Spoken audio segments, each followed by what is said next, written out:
सभी को जय श्री राम, राधे राधे। आप सबसे आज मेरा एक सवाल है कि अगर हम घर में कैमरा लगाते हैं तो वो किस लिए लगाते हैं? ताकि हम अपने घर की निगरानी कर सके, है ना?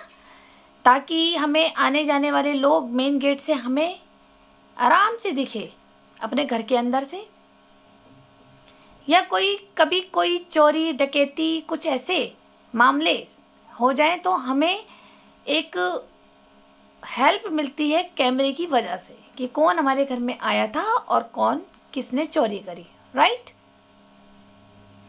लेकिन अगर वो कैमरे किसी की जासूसी करने के लिए लगाए जाए और जिसने ये लगाए हैं उसको ये आवश्यकता ही ना हो कि उसके घर में कैमरे की जरूरत हो, आप सोचिए। लेकिन आजकल तो कैमरा हर एक बंदा लगा रहा है ना? किसी को चोरी का डर है तो किसी को पड़ोसियों के मामले में पड़ोसी कहाँ आ रहा है जा रहा है वो ताका झाका करने की आदत होती है, इस कारण भी लोग लगा लेते हैं कैमरे, ठीक है? आने जाने की ताक झाक करने की वजह से भी लोग कैमरे लगा रहे हैं आजकल ये सोच लो कि 100 में से 90 घरों में कैमरे मिलेंगे, चाहे आवश्यकता हो और चाहे ना हो। लेकिन अगर वही कैमरे कोई एक परेशानी का मुद्दा बन जाए तो आप क्या करेंगे? आप उस समस्या का समाधान करेंगे बैठ के, या उस मामले को इतना आगे जाने देंगे कि वो मामला कोर्ट तक जाए? आप सोच रहे होंगे मैं ऐसी कैमरे की बात क्यों कर रही हूँ। चलो मैं आपको बताती हूँ आज मैं ये कैमरे की बात क्यों कर रही हूँ, और मैं उन सर की भी बात बताऊंगी जिन्होंने इसमें थोड़ी लापरवाही करी थी कैमरे वाली बात पे, और जिसको मुझे ये लेके जाना पड़ा कोर्ट। और वही प्रोसीजर जो मैंने आपको पहले लास्ट वीडियो में बताया था कि धीरज वाले मामले में, आपने मेरे क्या कसूर मेरी जिंदगी का सच पार्ट 122, जिसमें बताया था कि मुझे एंड में धीरज को भी, नींबू घेर का जो लड़का मेरा पड़ोसी, उसको भी कोर्ट ले जाना पड़ा सिर्फ उसके सुधार के लिए, ताकि वो जो मुझे तंग करता है तो इसकी ये जांच करी जाए कि इसका मामला क्या है, ये मुझे क्यों तंग करता है, और आज मुझे तंग कर रहा है किसी और को भी तंग ना करे, ठीक है? इसको भी कोर्ट ले जाना पड़ा था। लेकिन अब ये मामला गंगा विहार कॉलोनी का है, और मैं आपको बताती हूँ ये कैमरे की बात किसकी है और वो कैमरे क्यों लगाए गए हैं। ये भी एक जांच का विषय बनता है पुलिस विभाग को। हालांकि ये जांच मैंने कोर्ट के हवाले छोड़ दी है, कोर्ट में मेरा केस चल रहा है। उससे पहले आप ये जानिए कि मैं कौन। मैं ईशा, पुत्री स्वर्गीय अशोक कुमार अरोड़ा जी की, हरिद्वार उत्तराखंड से, और मैं गंगा विहार कॉलोनी निकट शांति कुंज भूपतवाला में मैं रहती हूँ अपने पति के साथ। आपको मैं बताती हूँ कि आपने मेरी शुरू की वीडियोस देखी होगी, जब मैंने स्टार्टिंग में वीडियो बनाई है, आप यूट्यूब पे जाके देख सकते हैं। उसमें मैंने भू माफियों के बारे में काफी डाला था कि किस तरह से मुझे परेशान करते हैं नाजायज। मैं यही तो चाहती हूँ पुलिस से कि भैया जांच करके बताए ना, आखिर सब पूरे लोग मेरे ही क्यों पीछे पड़े हैं? क्या हूं मैं? आतंकवादी हूं, ड्रग्स माफिया हूं, देह व्यापारी औरत हूं, मैं हूं क्या? बताएं ना आप मुझे। आप मेरी वीडियो के साथ बने रहिए, आपको मैं सब अपना सच खुद ही बोल दूंगी। मुझे तो लगता है फिर पुलिस को कोई जांच करने की जरूरत ही नहीं पड़ेगी। जब पुलिस मेरी मदद ही नहीं करती है तो जब बिना कुछ किए मेरे दरवाजे पे तो पुलिस खड़ी हो जाती है, और जब मैं मदद मांगती हूँ पुलिस की तो मेरे को कोई मदद नहीं करता। मैं आपको ये वीडियो बना रही हूँ और मैं साथ में एक वीडियो छोटी सी क्लिप डाली है जो मैंने कल ही बनाई है राजकुमार के घर की, जो इन्हें कैमरे लगाए हुए हैं। आप मुझे बताना क्या कैमरे इसके सही जगह लगे हैं। अभी फिलहाल इसका मेरे साथ 4 साल से कोर्ट केस चल रहा है, तो इसने अभी कैमरे की डायरेक्शन अपनी तरफ कर ली है, और जो ये इसकी कैमरे की डायरेक्शन मेरे घर के सामने थी वो उसकी फोटो खींचकर उसकी वीडियो बनाकर मैंने कोर्ट को सबमिट करी हुई है। मेरे पास पुरानी और भी पेन ड्राइव में है, मैं मौका आने पे उसको भी अपलोड करूंगी। फिलहाल मैंने ये कल की वीडियो बना करके ताजी डाली है आपके बीच में, और आप मुझे कमेंट कीजिए कि ये कैमरा सही लगा हुआ था, ये कैमरा लगाने की जरूरत क्या थी, और इन्होंने कैसे कैसे प्लानिंग करी है। चलिए आप सुनिए मेरी इस वीडियो से। मेरा क्या कसूर मेरी जिंदगी का सच, हो सकता है कि आपके भी ये काम आ जाए और आप भी सावधान हो जाए। मैं गंगा विहार कॉलोनी में रहती हूँ, मेरे सामने राजकुमार जी का घर है, और दीप तिवारी जी का घर था। अभी दीप तिवारी जी ने अभी इसको सेल कर दिया है, अब ये जसविंदर में शिफ्ट हो गए। ये इनकी ग्रुप ऑफ गैंग है मुझे परेशान करने की। अब इन्होंने कैमरे लगा लिए थे काफ़ी साल पहले, जब मेरी शादी हुई तब इनके घर में कैमरे नहीं थे, और जब कैमरे इन्होंने लगाए और मेरे फोकस, मेरा जहाँ इनके ठीक सामने मकान है, राजकुमार के सामने मेरा घर है, 4 मंजिल का मेरा घर है, मैं तीसरे फ्लोर में रहती हूँ। तो इन्होंने जो ऊपर वाला कैमरा लगाया है, आप वीडियो में देख सकते हैं, मैंने आपको वीडियो डाली है दिखाने के लिए, जो मैंने कल बनाई है। ये कैमरे का फोकस सीधा तीसरी मंजिल पे फोकस करता था, और इनके परिवार ने मेरे मुंह पे ही बोला था कि ये इसके लिए लगाए जा रहे हैं, क्योंकि जिस दिन ये लग रहे थे ड्रिल मशीन से लग रहे थे, तो जब मैं बाहर खड़ी हुई तो कैमरे वाला भी था और वो ऊपर लग रहे थे, तो मैं देख रही थी। 1-2 व्यक्तियों ने चलते हुए पूछा भी इनसे कि अरे ये कैमरा कहाँ लगा रहे हो और तुम्हें क्या जरूरत है ये कैमरा लगाने की। तो उसने ये बोल दिया, इन्होंने ही, राजकुमार की फैमिली का कहना है, अरे ये कैमरे तो इसके लिए लग रहे हैं। अब मैं इनसे पूछूं, राजकुमार भैया जी से, इनकी फैमिली से पूछूं और दीप तिवारी जी की फैमिली से पूछूं, मैं गंगा बिहार के हर एक सदस्य से पूछूं, मैं पुलिस विभाग से पूछूं, सरकार से पूछूं, कैमरे लगाने गलत नहीं है, लगाने भी चाहिए। मैंने आज तक नहीं लगाए कैमरे जिसमें कि मुझे जान से मारने का खतरा है, पूरा ग्रुप ऑफ गैंग है मुझे मारने के लिए, लेकिन फिर भी मैं अपनी जिंदगी भगवान महादेव पे छोड़ रखी है। जब मेरी मौत नहीं आई होगी तो कोई भी दुश्मन मेरा वार नहीं कर सकता, और जब मेरी मृत्यु आनी होगी तो मेरे को एक चींटी के काटने से भी मेरे को मृत्यु हो जाएगी। तो मुझे कोई इतना डर नहीं है, ना मैंने कैमरे लगाए हैं, ना मेरे अंदर कोई नोटों की गड्डियाँ छुपी हुई है, कोई अरबों रुपया छुपा हुआ है, या सोने की खान या सोने का पहाड़ रखा हुआ है, कोई हनुमान जी की तरह ला के रख दिया हो मैंने। तो ऐसी तो कोई मुझे सिक्योरिटी भी नहीं चाहिए थी कि मुझे कैमरे की ज़रूरत है। और फिर पॉइंट की बात यह कि मैं कैमरे क्यों लगाऊं, जब मेरा सामने वाला मेरा इतना अच्छा पड़ोसी मिला है जिसने मेरे लिए अपनी बिजली को खर्च कर रहा है, ठीक है, मेरे लिए इसने पैसे खर्च करे। जो राजकुमार जी ने एक ऊपर कैमरा लगाया, आप वीडियो देख सकते हैं साथ में जो लगी हुई है, और एक नीचे लगाया। नीचे का फोकस इसने नीचे के 2 फ्लोर पे दिया था उस वक्त, ठीक है, और ऊपर के कैमरे का फ्लोर, जो ऊपर के 2 फ्लोर थे, 3rd और 4th, उस पे दिया था। बिल्कुल सीधा वो कैमरा, बिल्कुल सीधा है। उसकी फोटो, उसकी वीडियो मैंने कोर्ट पे जज के पास सबमिट की हुई है। मैं फ्यूचर में उसको अपलोड करूंगी, क्योंकि वो मेरे पेन ड्राइव में है, और थोड़ा सा मुझे आलस आ रहा था कि मैं उसको निकालूं, फिर उसे उसमें डाउनलोड करके मैं आपको फेसबुक पे डालूं। हाँ, अगर जांच के लिए आप मुझसे ये ले सकते हैं तो एविडेंस तो मैं आपको दे सकती हूँ, लेकिन फिलहाल ये मैंने कल की वीडियो बनाई है एग्जाम्पल देने के लिए कि ये देखो ऊपर एक छत की बालकनी के नीचे कैमरा लगाया हुआ है, और जिसमें ये मेरी पूरी एक्टिविटी 24 घंटे की एक्टिविटी को कैच करते थे ये लोग। कौन आ रहा है, कौन जा रहा है, कहाँ आ रही है, कितने बजे निकली है, लेफ्ट को निकली है, राइट को निकली है, इस तरह से इन लोगों ने कैमरे मेरे पे लगाए, जिसका मुझे कोई खौफ नहीं था। भैया डर तो उसे होगा ना जो कुछ गलत रास्ते पे चल रहा होगा, मुझे कोई खौफ नहीं था। लेकिन मेरा ये सवाल ये था कि जब राजकुमार ने लगाए हैं कैमरे, तो भैया मेरी एक्टिविटी को, मेरी प्राइवेसी को, मेरी घर में कैसे जाती थी मेरी सास रूमा बेरी के पास, जिसके कारण वो मुद्दा लड़ाई का बनता था सास बहू में। मेरी सास का कहना होता था तेरे घर में ये आया, तेरे घर में वो आया, तेरे घर में ये रिश्तेदार आए। पहले मेरे घर में रिश्तेदार आते थे, मेरी मौसियाँ भी आती थी, मेरी फ्रेंड भी आती थी, मेरे अच्छे रिश्तेदार सब आते थे, ठीक है। लेकिन इन लोगों ने मेरी ही जासूसी कराई कैमरे के द्वारा, और मेरी पल पल की रिपोर्ट राजकुमार की फैमिली और दीप तिवारी जी की फैमिली, ये पूरे ग्रुप ऑफ गैंग है, इन्होंने मुझे वॉच किया। अरे ईशा के घर में आज ये आया, आज ये आया, आज ये आया, इस तरह से इन्होंने मेरी सास को बताना शुरू करा, राइट।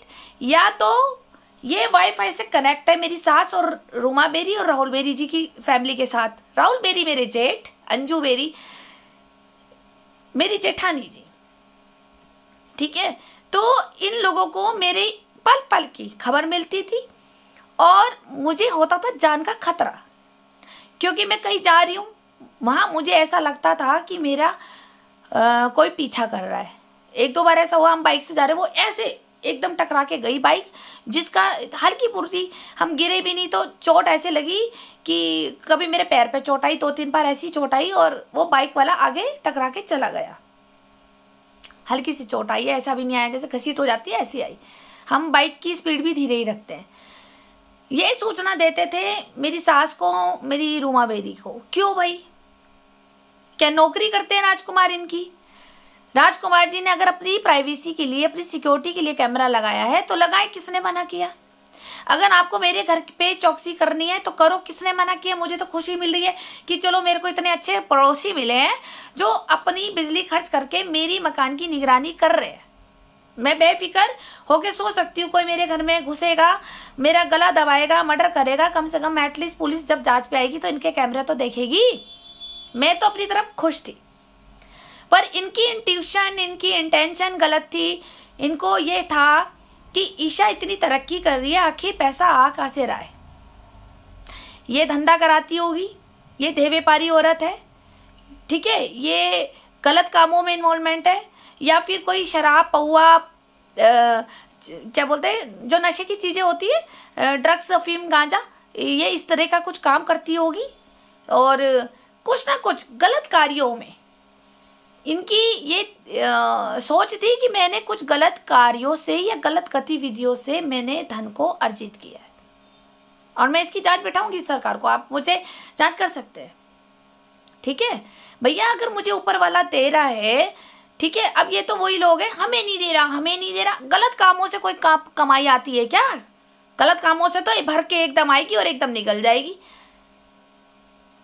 अब किसी के भगवान ने खुद ही दे रहा हो, भगवान ने खुद ही लक्ष्मी जी प्रसन्न कर रखी हो, तो बंदा करे क्या?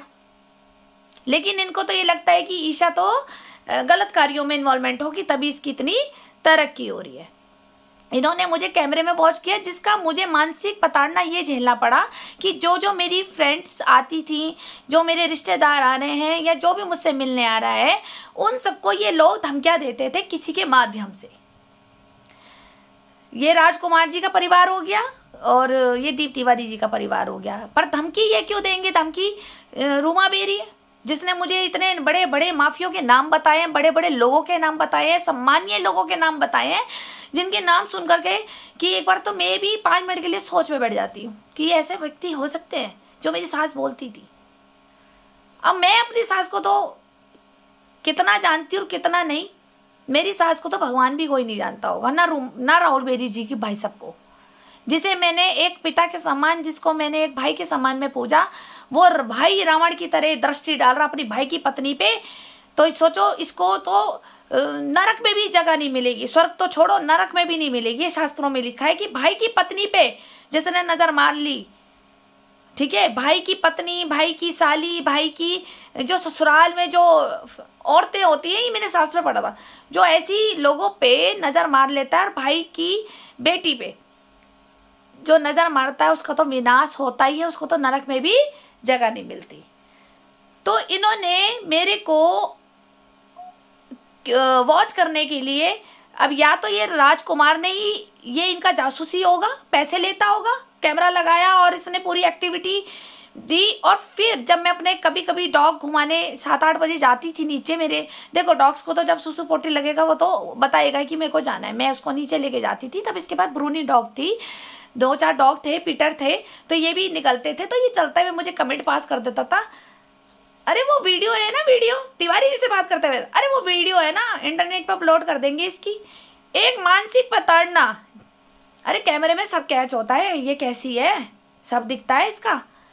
वो एक मानसिक प्रताड़ना, एक खौफ बिठाना, एक एंजाइटी बिठाना, और उसके कारण डर डर के डिप्रेशन में रहना। अब आपका सवाल ये होगा, तो मैं डरती क्यों थी जब मैं ऐसे काम नहीं करती थी? नहीं, मैं डरती नहीं थी, मुझे तो खुशी है। मैं तो कह रही हूँ राजकुमार को कि मुझसे परमिशन ले ले भाई कि हाँ तुम कैमरे लगाओ, और बल्कि 4 और लगाओ, मेरी पूरे मकान पे लगा दो सामने से, मुझे सिक्योरिटी चाहिए। अच्छी बात है, सिक्योरिटी होगी, कल मेरा मर्डर भी होगा तो पुलिस तुम्हारे कैमरे में तो आके देखेगी। एक पड़ोसी का इतना तो अधिकार होना चाहिए सपोर्ट करने का। लेकिन वही पड़ोसी अगर मेरे ससुराल वालों की कहने पर जासूसी कर रहा हो, या फिर अपनी कोई इनकम बनाने के लिए जासूसी कर रहा हो, या फिर ब्लैकमेल करने के लिए जासूसी कर रहा हो और कैमरे लगा रहा हो, टॉर्चर करता हो चलता फिरता, कि रात को तो बड़ी हसीन लग रही थी, जैसे मैं रात को उठ जाती थी, मुझे नींद नहीं आती थी, क्रॉनिक इंसोमिनिया है मुझे, तो मैं बाहर हो जाती थी और खड़ी हो जाती। कभी गर्मियों में घबराहट हो रही है, हस्बैंड सो रहे हैं, बाहर खड़ी हो गई, कभी मोबाइल चला लिया, कभी ऐसी खड़ी हो गई, तो ये मुझे बोलता था चलते फिरते। रात को तो बड़ी तो मस्त लग रही थी। अब मैंने नाइटी पहना होता था, कभी मैंने प्लाजो पहना होता था। इतनी तो मैं भी अभद्र लड़की नहीं हूँ कि मैं कोई बिना कपड़ों के बाहर खड़ी हो जाऊंगी, ना मैं डिस्टर्ब हूँ। तो इस तरह से मुझे कमेंट पास करके जाता था, तो वो 5 मिनट के लिए मुझे माइंड स्टक हो जाता था कि अरे यार ये कैमरा तो लगा रखा है और ये ऐसे बोल रहा है। अब मुझे तो अपने पे विश्वास है ना कि मैंने तो ऐसा कुछ किया ही नहीं, वीडियो बनाना तो बना ले, मुझे क्या फर्क पड़ रहा है। लेकिन डर कहाँ से बैठा, क्योंकि आजकल आप जानते हैं कि मीडिया का जमाना है, कंप्यूटराइज्ड हर चीज हो गई है, फोटोए वीडियो एडिट करी जाती है। आप समझदार हैं, अगर आप मेरी फोटो लेकर के और वीडियो जो कैमरे में मैं आ गई हूँ और उसी को तुमने एडिट कर दी एक ऐसी औरत के साथ जो एक अश्लील हरकतें करती पाई गई हो, जो देह व्यापारी में जो काम चलते हैं, स्पा पार्लरों में काम चलते हैं, अगर मेरी वीडियो को बना करके उन्होंने इसमें एडिट कर दिया हो या किसी के साथ रिलेशन बनाने में एडिट कर दिया हो, और आजकल तो ऐसी ऐसी वीडियो बना करके उसे एडिट करके और विदेश में भेज दी जाती है और ये खरीदी जाती है मूवी। आप समझदार है कि जिस मूवी को पहले जमाने में हम जानते थे ब्लू फिल्म, ठीक है, तो वो ख्यालात वो मेरे मन में आ जाते थे कि ये मेरी वीडियो को डाउनलोड करके ये राहुल बेरी जी को तो दे रहा होगा या मेरी सास रूमा बेरी को दे रहा होगा। और ऐसे ये राहुल बेरी और रूमा बेरी जैसे लोग जो ये कहते हैं कि पुलिस हमारी जेब में, रोशनाबाद हमारी जेब में, कोर्ट और जज हमारी जेब में, मंत्री संतरी हमारी जेब में, माँ ने खरीदे हुए सारे कोर्ट रोशनाबाद के और बेटे राहुल बेरी ने खरीदी हुई सारी पुलिस, तो फिर ऐसे लोगों से तो डर और खौफ बैठना और एक एंजाइटी होकर के और क्रॉनिक इंसोमिनिया होकर के डिप्रेशन के शिकार होना वो मैं हूं। तिल तिल तिल वो घड़ी की तरह जैसे टिक टिक टिक करते हैं ना, और जैसे कह देते हैं किसी को कि भाई तुझे आज फांसी होने वाली है तो वो पूरी रात नहीं सोता हुआ कैदी। तो इस तरह से इन्होंने मुझे किया टॉर्चर, जिसमें कि पूरी फैमिली राजकुमार की इन्वॉल्वमेंट है और दीप तिवारी की फैमिली इन्वॉल्वमेंट है, मेरी सास की रूमा बेरी जी और राहुल बेरी जी की फैमिली इन्वॉल्वमेंट है। आखिर ये कैमरे लगाने से मुझे कोई दिक्कत नहीं है, लगाओ, लेकिन हमें भी तो सपोर्ट करो। अगर आपके कैमरे लगे हुए हैं, हमें तो देखो जरूर आवश्यकता नहीं है, ठीक है, हमें तो आवश्यकता है ही नहीं। मृत्यु तो जब आनी है काल भी वही खड़ा हो जाता है, तो मेरे को कोई डर नहीं है कि मेरे घर में कोई आके गला दबा दे, चाकू डाल दे, जो कर दे। मेरी मृत्यु जैसे भगवान ने लिखी मेरी वैसी होनी है। जब से मैंने अपने पिता की मृत्यु देखी है ना, बिन बताए आती है, तो मुझे तब से कोई मृत्यु का डर ही नहीं रहता। लेकिन अगर ये मेरी मकान की चौकसी कर रहे हैं और अगर मेरे घर में कोई चोरी हो रही है या कोई प्रॉब्लम हो रही है, तो एक पड़ोसी के नाते इनको मेरे को सपोर्ट करना चाहिए कि हाँ भाई मेरे घर में दिक्कत हो गई, आप जरा कैमरे में देख करके बताना कि क्या हुआ था, कौन आया था हमारी अनुपस्थिति में, राइट? यही होना चाहिए ना पड़ोसी। लेकिन इन पड़ोसी ने अपने ही कैमरे से उठाया लाभ, या ठीक है, या तो ये पैसे लेते हैं या ये नौकरी, जैसे कहते हैं ना नौकरी पे रखा हुआ आदमी, या तो ये इन्होंने वो हरकत करी है, या इन्होंने मुझे ही किसी ईर्ष्यावश परेशान करने के कारण मेरे ऊपर कैमरे लगवाए गए हैं और गलत अफवाहें फैला दी गई है कि मैं इस टाइप की औरत। और मैं ये चाहूंगी कि आप जांच कीजिए, मैं सरकार को भी चाहूंगी निष्पक्ष जांच कीजिए, आपको जो जांच लगती है करिए, हमें कोई प्रॉब्लम नहीं है।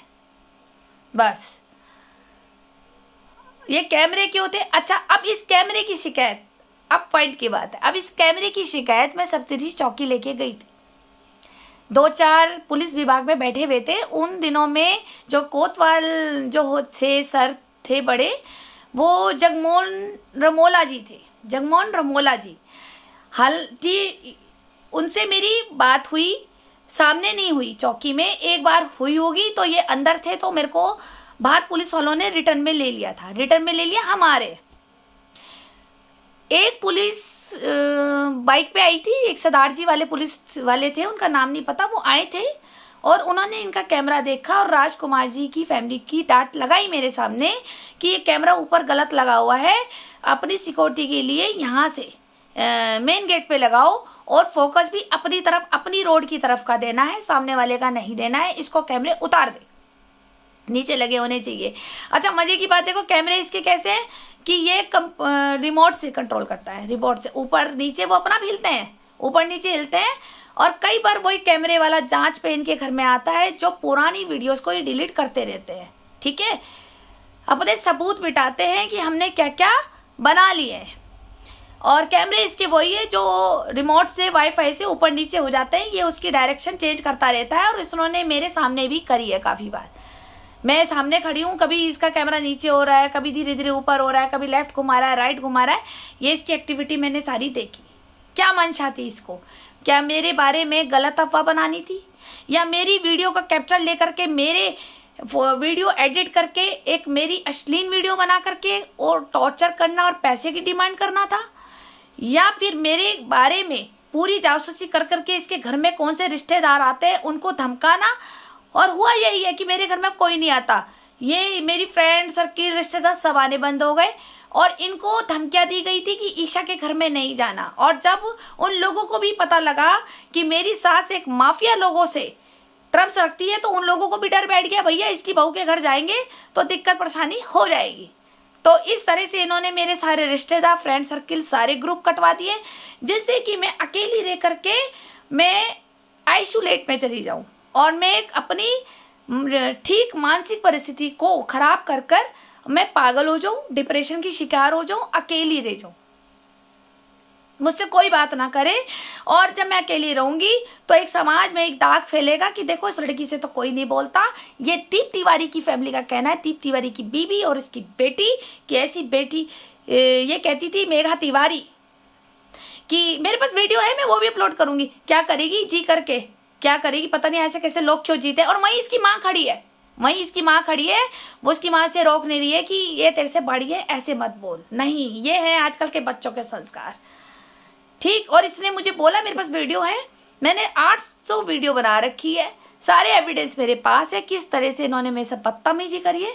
मैंने वीडियो बनाने का मकसद ये नहीं था कि मैं इनका सामाजिक अपमान करूं या इन्हें किसी तरह से टॉर्चर करूं, नहीं, वो मैंने वीडियो बनाई है, अपलोड नहीं करी है, इसलिए कि जब मुझे कोर्ट जाना है या पुलिस सबूत मांगती है कि आप सबूत लाओ ना मैडम, ये आपसे लड़ते हैं, आप सबूत लाओ ना, ये ऐसे बोलते हैं आपको, तो वो सबूत के कारण मैंने वो वीडियो बनाई थी। मेरी कोई ऐसी मंशा नहीं थी कि मैं दीप तिवारी जी की बेटी को बदनाम करूं या फिर मैं इनकी राजकुमार की फैमिली को बदनाम करूं, कोई ऐसा मकसद था ही नहीं। अगर ऐसा मकसद होता तो मैं अब तक इनकी लड़ाई झगड़ों की काफी वीडियो मैं इसमें अपलोड कर देती, नहीं करी।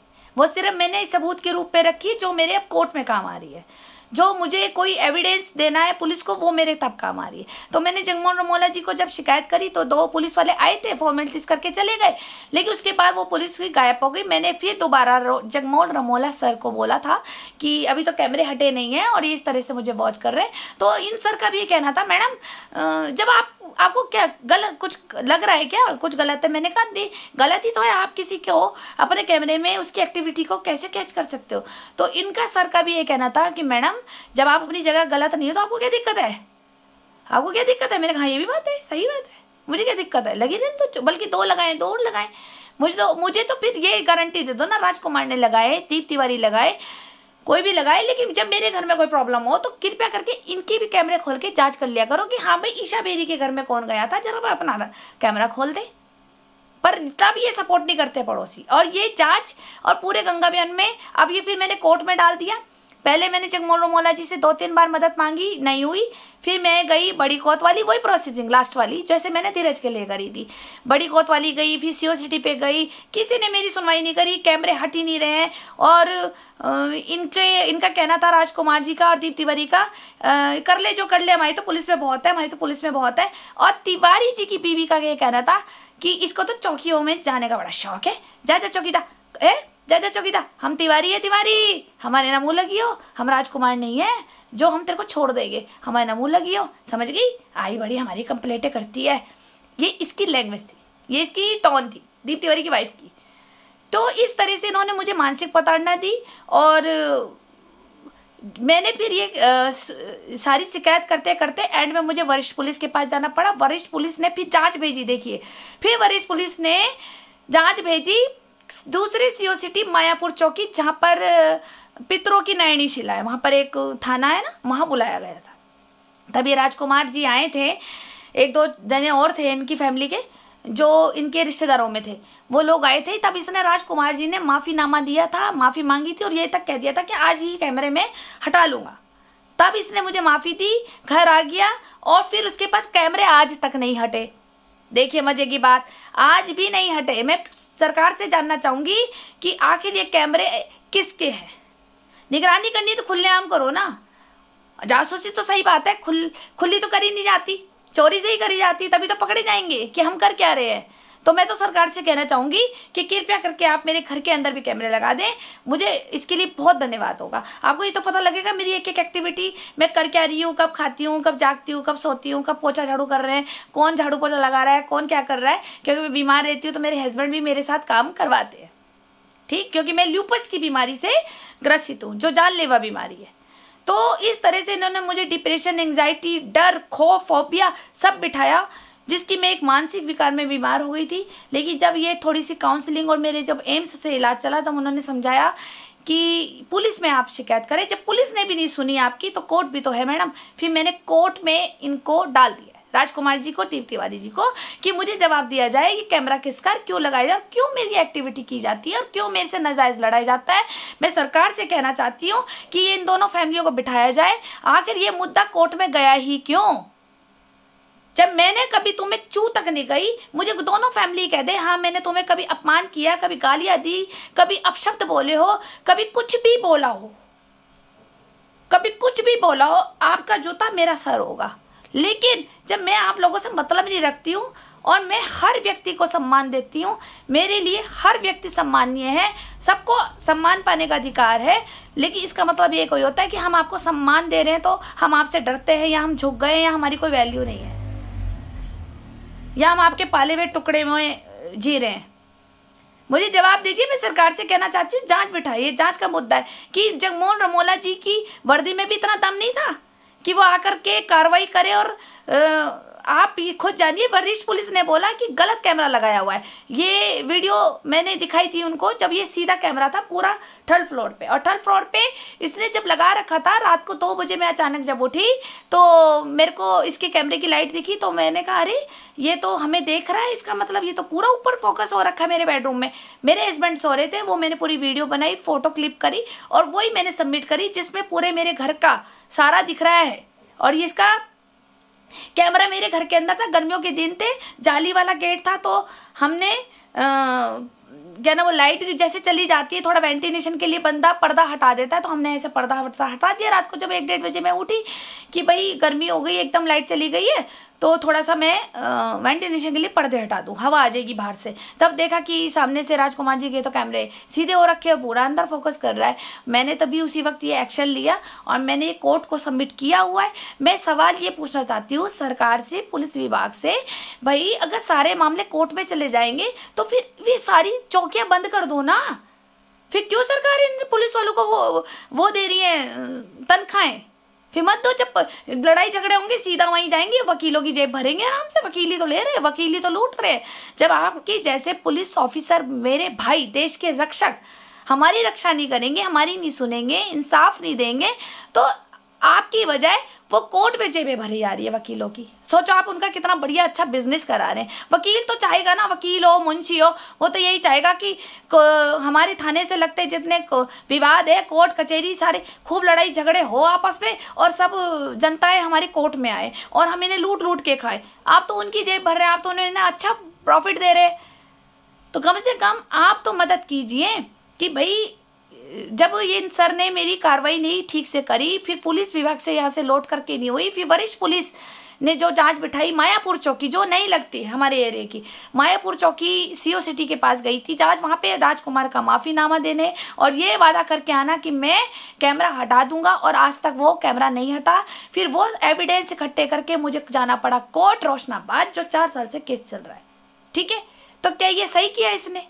और मैं सरकार से पूछना चाहती हूँ कि आप एक बार जांच बिठाएं, राजकुमार की पूरी फैमिली और दीप तिवारी की पूरी फैमिली को बिठाएं कि भैया एक बार बताएं कि कैमरा लगाने की ऐसी कौन सी मुसीबत आ गई थी जो मेरे घर पे फोकस करा, और उसके बाद मेरी एक्टिविटी को पूरी 24 घंटे की मेरी निगरानी करने के बाद मेरी सूचनाएं मेरी सास को कैसे मिलती थी, जिसके कारण मेरे घर में लड़ाई का मुद्दा बनता था, मैं मानसिक टॉर्चर होती थी और मैं रोने लग जाती थी, क्योंकि कभी कभी बीच में मेरी सास के घर में आना जाना था 2016 तक। ठीक है, जब तक मेरी मम्मी एक्सपायर नहीं हुई थी, कभी कभी मैं चली आती थी मैं अपनी सास को देने, कभी मैंने ढोकला बनाया, कभी पाव भाजी बनाई, मम्मी जी खा लो, मम्मी जी खा लो। भैया है मेरे पति की तो माँ है ना, मैं तो दूंगी ना, तो मेरे को कोई लालच कोई है, मैं तो अनजान व्यक्ति को भी खिला के खुश हो जाती हूँ। अपनी कुकिंग करती थी तो मैं अपनी सास को देने चली आती थी, लेकिन मेरी सास वहाँ पे ये मुझे ताने मारती थी, तेरे घर में ये आया, तेरे घर में ये आया, तेरे घर में ये आया। मैं कहा आपको कैसे पता चलता है मेरे घर में ये आए? और फिर उनके पास फोन पहुंचाना और उनको डांटना धमकाना कि हमारी बहू के पास नहीं आना, ताकि बहू अकेली हो जाए, आइसोलेट हो जाए और ये बीमार होके डिप्रेशन के मरीज होकर के खत्म हो जाए और आत्महत्या कर ले। अब बंदा डिप्रेशन में यही तो करता है, किसे अकेला छोड़ दो। तो इन्होंने ये सारी प्लानिंग करी, मेरी सास तक मुखबरी, मेरी प्राइवेसी मेरी सास तक पहुंच रही, मेरे बड़े जेठ तक का पहुंच रही। आखिर कौन कर रहा है जासूसी? क्या राजकुमार की जासूसी करके दीप तिवारी जी पहुंचा रहे थे, इनकी फैमिली पहुंचा रही थी, या ये सब शामिल थे, या ये चारों पूरे ग्रुप शामिल थे? आखिर मेरे ही ऊपर ही क्यों जासूसी करी जाती है? अब इन्होंने तो जब कोर्ट में केस डाला तो कैमरे के फोकस ऊपर नीचे करते रहते हैं, जैसे पुलिस आएगी जांच में तो फिर ये फोकस नीचे कर लेंगे, पर कैमरा नीचे नहीं उतर रहा। कोई तो है ना इस कैमरे का, हमारे पिताजी जिनने ये लगाए हैं इसके घर में, या फिर इसने खुद लगाए हैं। उसके बाद मेरी निगरानी के लिए देखो, गंगा बिहार में जिसके भी कैमरे लग रहे हैं मेरी सामने वाली लाइन में, वो सब मेरे मकान को फोकस करेंगे, और जब पुलिस जांच को आ जाएगी तो उसकी कैमरे के फोकस हटा देंगे। आखिर क्यों? मैं ये चाहती हूँ सरकार से कि इतना बड़े वाला कैमरा ना मेरे घर के बाहर ही लगा दिया जाए, बिजली का खंभा है मेरे घर के बाहर, ताकि मैं भी सुरक्षित रहूँ और मेरी आने जाने की पूरी एक्टिविटी अगर सरकार देखे तो मुझे कोई दिक्कत नहीं है। और मेरे घर के अंदर भी लगाना चाहती है कैमरा सरकार या पुलिस विभाग, तो मोस्ट वेलकम लगाएं। मुझे अच्छा लगेगा कि मैं एक आराम की नींद सोऊंगी कि हाँ भाई मेरे घर में कैमरे लगे हुए, सरकार जांच कर ले, सरकार के पास मेरी रोज की अपडेट जाए 24 घंटे की, मुझे कोई परेशानी दिक्कत नहीं है। ठीक है, मैं कुछ गलत कार्यों में इन्वॉल्वमेंट मेरा मिलता है तो मैं सरकार को पूरा सपोर्ट करूंगी कि हाँ मैं सजा की अधिकारी हूँ, आप मुझे सजा दीजिए, कोई दिक्कत नहीं है अगर मैंने कुछ किया है तो। लेकिन जांच निष्पक्ष होनी चाहिए, क्योंकि कलम आप लोगों की तो कोई भी उठा लेता है। आप पुलिस की वर्दी में आ तो जाते हैं, लेकिन आपकी कलम को पकड़ने वाला भी आपके पिताजी कोई ऊपर बैठे होते हैं, ये मुझसे ज़्यादा कोई नहीं जानता। धन्यवाद। अगर कोई बुरा लगा हो मेरी बात का तो मैंने तो अपने मन की बात आपके बीच में रखी है, क्योंकि मैं हर एक पुलिस भाई को जाके अलग अलग तो बता नहीं सकती, लेकिन जो मेरे भाई ये सुन रहे हैं उसको आगे शेयर करें। कहीं ऐसा ना हो कुछ और भी बहनों के ऊपर निगरानी करी जाती हो सकता है कि उसकी भी जान खतरे में हो। आखिर कैमरे क्यों लगाए जाते हैं? क्या जान से मारने का प्लान होता है, या ये एक जासूसी कर रहे हैं कि अकेले ये कब मिलेगी तब इसका मर्डर किया जाए?